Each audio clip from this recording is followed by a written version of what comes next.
Shalom, shalom. Soyez bénis, mes frères et sœurs en Christ. Je suis le pasteur Marinette. Aujourd'hui, on va parler comment est-ce qu'on va prier pour nos enfants et les membres de nos familles. Il est important devant Dieu que nous prions au quotidien pour nos enfants. La prière est si puissante que physiquement, on ne peut pas imaginer la puissance de la prière.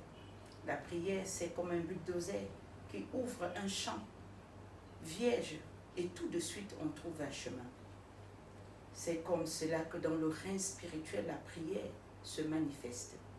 La prière se manifeste si puissamment dans le monde spirituel que le royaume des ténèbres commence à trembler quand véritablement tu te mets à prier de tout ton cœur. Et quand la prière est déjà montée jusqu'au ciel, tout le gouvernement céleste se met en activité.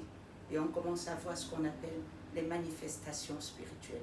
Les manifestations spirituelles, ça veut dire on peut commencer à voir les anges descendre pour résoudre les problèmes. Le problème, on peut commencer à voir la main du Saint-Esprit pendant ce problème-là.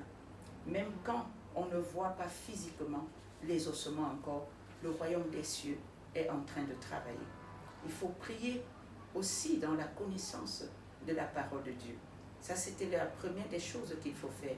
La deuxième des choses, il faut que nous sachions que Dieu aime nos enfants, aime les membres de nos familles plus que nous-mêmes. Ça, c'est très important aux yeux de Dieu.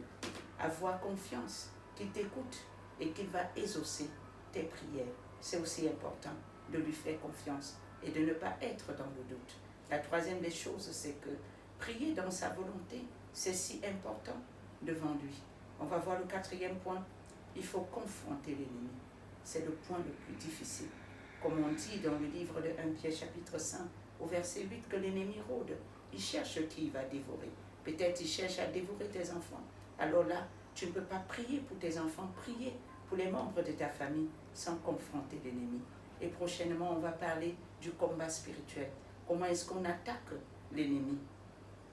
La cinquième des choses, il faut avoir confiance en Dieu pour le salut de tes enfants ou des membres de ta famille. Parce qu'au travers de tes prières, il va ramener à l'existence ce qui n'a jamais existé dans la vie de tes enfants ou dans la vie des membres de ta famille. Il a dit dans sa parole que tout ce qui sera impossible aux êtres humains sera possible à lui. Mes frères et sœurs en Christ, ayons confiance en notre Dieu, car il a dit qu'il ne nous abandonnera jamais, quelle que soit la situation dans laquelle nous nous trouvons. Soyez bénis.